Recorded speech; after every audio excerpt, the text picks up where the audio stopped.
অনেক সময় আমাদের মনেই ভাবনা আসে যে আমাদের নিরীহ স্বভাবের সুযোগ নিয়ে এই সংসারের মানুষ শুধু আমাদের দুঃখই দেয়। কতবার এমন মনে হয় যে আমরা সবাইকে সাহায্য করার জন্য এগিয়ে যাই আর সকলে আমাদেরই দোষ দেয়। অনেক সময় এমন মনে হয় যে আমরা শুধুই সৎকর্ম করি, সকলের ভালো চাই, কিন্তু সকলে আমাদেরই বিষয়ে খারাপ কথা বলতে থাকে।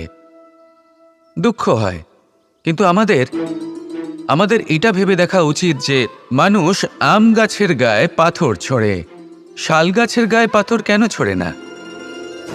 কারণ এই আম গাছে পাওয়া যায় মিষ্টি এবং সুস্বাদু ফল। অন্যদিকে শাল গাছ থেকে আমরা কি পাই? শুধুই কাঠ।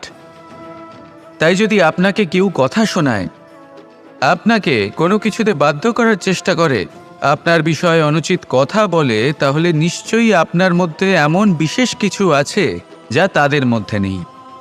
নিজের মধ্যে আত্মবিশ্বাস বাড়িয়ে তুলুন, ধন্যাত্মক ভাব আনুন, সৎকর্ম করতে থাকুন। কোনো কটুতা এই মনে প্রবেশ করতে দেবেন না। এই মন সুপ্রসন্ন হয়ে বলবে, রাধা রাধা। খুব সুন্দর একটা কাহিনী আছে। একবার এক ব্যক্তি নিজের অসফলতার জন্য ত্রস্ত হয়ে সময় দেবতার তপস্যা করতে বসলেন। উনি তপস্যা করলেন এবং সময় দেবতা প্রসন্ন হলেন, মানুষের রূপ ধারণ করে ওনার সামনে প্রকট হলেন। এবার সেই ব্যক্তি ওনাকে জিজ্ঞেস করলেন যে কি এমন আছে যার জন্য আপনি বারবার জয়ী হন আর আমি চিরকাল পরাজিত হয়ে থাকি? কেন এত পরিশ্রম করা সত্ত্বেও আমি সাফল্য লাভ করতে পারি না? তখন সময় দেবতা উত্তর দিলেন, যে দিন হোক বা রাত, ঝড় হোক বা ভূমিকম্প, রোদ হোক বা বৃষ্টি হোক, সময়ের সূত্রপাত হোক বা প্রলয়, আমি থামি না, আমি চলতেই থাকি। আর সেই জন্য যিনি থেমে যান তিনি পরাজিত হন আর আমি জয়ী হই। এটাই আমাদের শিখতে হবে। জীবনে সবসময় চলতে থাকুন, কখনো থামবেন না। হ্যাঁ, কিছুক্ষণের জন্য বিরতি নিতে পারেন, বিশ্রাম করার জন্য, নিজেকে আরো সশক্ত করে তোলার জন্য, কিন্তু থেমে যাবেন না। নিরন্তর কর্ম করতে থাকুন, পরিশ্রম করতে থাকুন, তবেই এই সংসার আপনাকে মনে রাখবে। আসুন আমার সাথে ভালোবেসে বলুন, রাধা রাধা। আমাদের মধ্যে এমন অনেক মানুষ আছেন যারা বই পড়তে পছন্দ করেন। অনেক মানুষ আছেন যারা ভিন্ন ভিন্ন রকমের কাহিনী পড়েন। এবার পড়তে পড়তে মাঝে এমন একটা অধ্যায় অবশ্যই আসে যা আমাদের হৃদয় স্পর্শ করে যায়। আমরা হৃদয় যন্ত্রণা অনুভব করি, তাও আমরা সেই কাহিনী শেষ পর্যন্ত পড়ি এবং তখন আমরা বুঝতে পারি যে সেই যন্ত্রণাময় অধ্যায়টি কেন এসেছিল, তার থেকে আমরা কি শিক্ষা পেলাম এবং আমরা অবশেষে লক্ষ্যেও পৌঁছলাম। কিন্তু যদি সেই যন্ত্রণাদায়ক অধ্যায়টিতে আপনি থেমে যান, আপনি যদি এটা ভাবেন যে আমি আর পড়তে পারবো না, তাহলে আপনি জানতেও পারবেন না যে পরবর্তীতে কি হতে চলেছে। এই মন দুঃখে ভরে উঠবে, মনে প্রশ্ন আসতেই থাকে যার উত্তর আমরা পাই না, নিজেদের লক্ষ্য বুঝতেই পারি না। এইভাবেই আমাদের জীবনেও যদি এমন কিছু হয় যা অত্যন্ত দুঃখজনক, যদি এমন কোনো কঠিন অধ্যায় আপনার জীবনে আসে, থামবেন না। তাহলে আপনার জীবনের কাহিনীর একটি যন্ত্রণাদায়ক দুঃখজনক অধ্যায় মাত্র। শেষ পর্যন্ত এই কাহিনীতে টিকে থাকুন, কর্ম করতে থাকুন। আপনি বুঝতে পেরে যাবেন যে এই কঠিন পরিস্থিতি আপনার জীবনে কেন এসেছিল। আপনি শিক্ষাও লাভ করবেন এবং লক্ষ্যও লাভ করবেন। আসুন আমার সাথে ভালোবেসে বলুন, রাধা রাধা। সমুদ্র মন্থনের সময় দুই ধরনের রত্ন লাভ করা হয়েছিল। প্রথম হলাহল, যার প্রভাব থেকে এই সমস্ত সংসারের জীবের প্রাণ বাঁচানোর জন্য মহাদেব তাকে নিজের কণ্ঠে ধারণ করে নিয়েছিলেন। আর দ্বিতীয় অমৃত, যেটা কিঞ্চিত পরিমাণ মাত্রায় পাওয়া গেছিল। কখনো কখনো জীবনে এমন কোনো বস্তু যা আপনি প্রয়োজনের থেকেও অনেক বেশি মাত্রায় ভোগের জন্য লাভ করে থাকেন, তা আপনার জন্য বিষ প্রমাণিত হতে পারে। যেমন জল, প্রয়োজনের থেকে অনেক বেশি মাত্রায় যদি এই জল আসে তাহলে আপনার প্রাণ কাটতে পারে, কিন্তু পরিশ্রমের পরে এক পাত্র শীতল জল দ্বারা আপনি যদি স্নান করে নেন, তাহলে তা আপনার শরীরের জন্য অমৃত হবে। পরিশ্রম করার পরে যদি আপনার শরীর এক পাত্র খাবার লাভ করে, তাহলে তা আপনার শরীরের জন্য অমৃত। কিন্তু যদি কোনো পরিশ্রম না করেই আপনি দিনরাত শুধুই খাবার গ্রহণ করতে থাকেন, তাহলে আপনার কাছে তা বিষ সমান।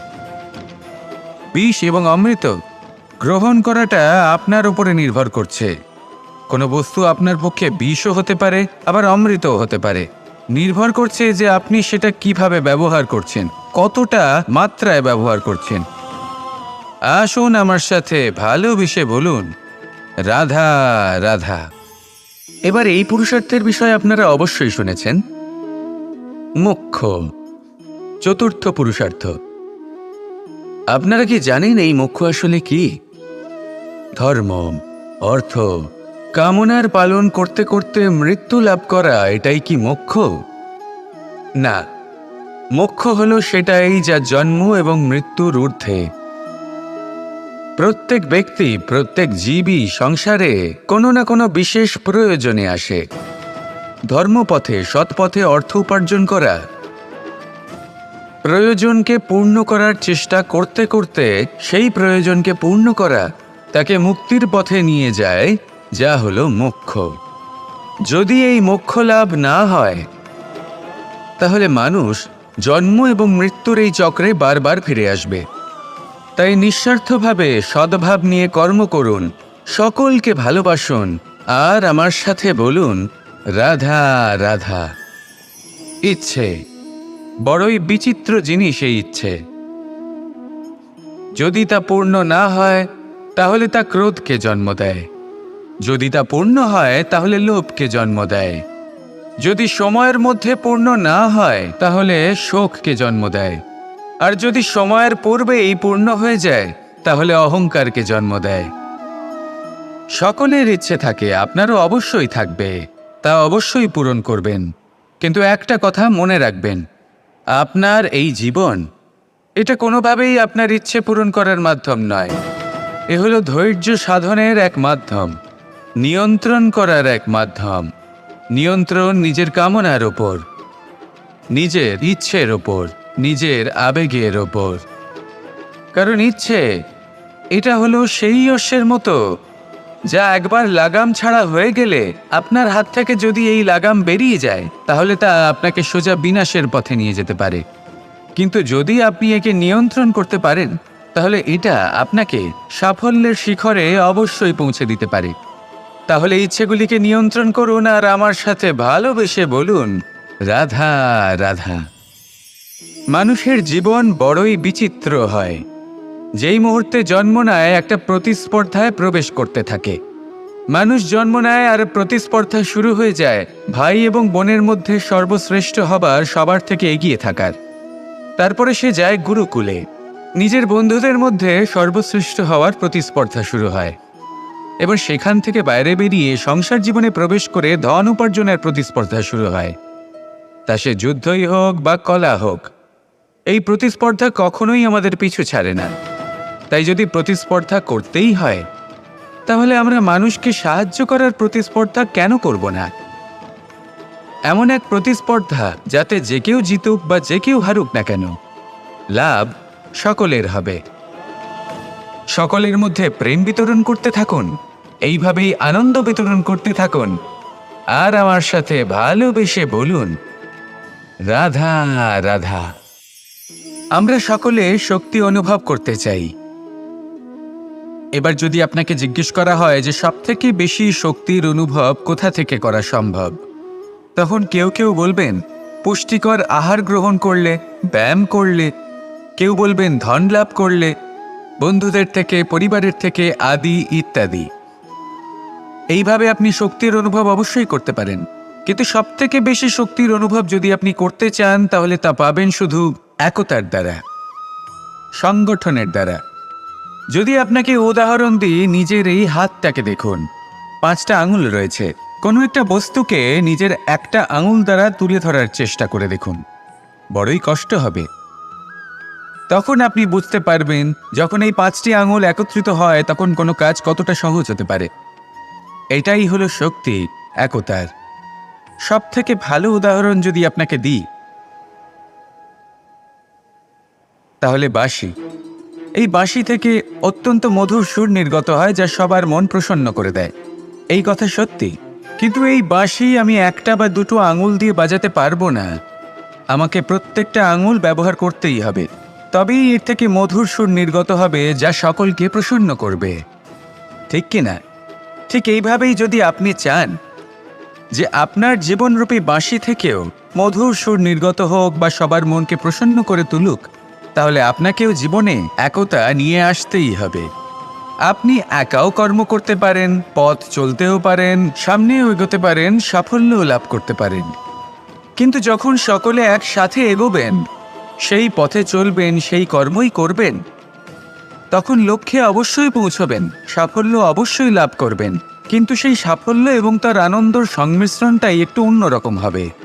তাই জীবনে ঐক্যবদ্ধ হন, একসাথে মিলে এগোতে থাকুন, আর আমার সাথে ভালোবেসে বলুন, রাধা রাধা। জল এ হলো জীবনের আধার পঞ্চতত্ত্বের মধ্যে একটি, আর অত্যন্ত বিশেষ। এর থেকে অনেক বড় শিক্ষা পাওয়া যায়। এই জল গন্তব্যের বিষয়ে এর স্পষ্ট ধারণা আছে। ও জানে ওর লক্ষ্য কি, আর প্রয়াস করে ততদূর সে পৌঁছেও যায়। এটি পর্বত থেকে বয়ে নিচে নেমে আসে, নদীর সাথে সমাহিত হয়ে তার সাথে বয়ে চলে, চিরসবুজ বনানী গড়ে তোলে, প্রাণীদের তৃষ্ণা নিবারণ করে, সামনে এগিয়ে চলে, মানুষের সাথে মিলিত হয়। যারা একে বাঁধের মধ্যে বেঁধে রাখতে চেষ্টা করে, সে বন্দি দশাতেও থেকে যায়, মানুষের কল্যাণ করে। তারপর বাঁধ থেকে মুক্তি পেয়ে এগিয়ে চলে, কোথাও ধাক্কা খায়, কোথাও বাধা পড়ে, কোথাও যদি পথ খুঁজে না পায় তাহলে পথ খুঁজেই নেয়, আর যেখানে পথ থাকে না সেখানে পথ বানিয়ে নেয়, আর শেষ পর্যন্ত নিজের লক্ষ্যে পৌঁছেই যায়, অর্থাৎ সমুদ্রে গিয়ে সমাহিত হয়ে যায়। আমাদেরও কিছুটা এরকমই হয়ে উঠতে হবে। যেখানেই যাবেন সকলের কল্যাণ করুন, সামনে এগোন। আপনি কোথাও পড়ে গেলে, ধাক্কা খেলে আঘাত লাগবেই, উত্থান পতন লেগেই থাকে। সামনে এগোতে থাকুন। কোথাও পথ না পেলে তা খুঁজে নিন, কোথাও পথ না থাকলে তা বানিয়ে নিন। নিজের গন্তব্যের কথা সবসময় মনে রাখুন। শেষ পর্যন্ত নিজের মোক্ষ লাভ আপনি অবশ্যই করবেন। আর আমার সাথে ভালোবেসে বলুন, রাধা রাধা।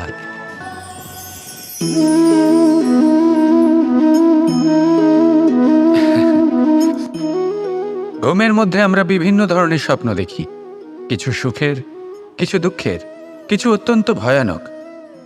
কিন্তু সত্যি কথা বলতে এর উপর আমাদের কোনো নিয়ন্ত্রণ নেই। কিন্তু আমি এমনও কিছু ব্যক্তিকে দেখেছি যারা খোলা চোখে স্বপ্ন দেখেন এবং তা যাপন করেন। নিজেদের একটা আলাদা স্বপ্ন নগরী আছে ওনাদের, সেখানেই জীবনযাপন করেন। আসল বাস্তবটা কি তাতে ওনাদের কিছুই যায় আসে না।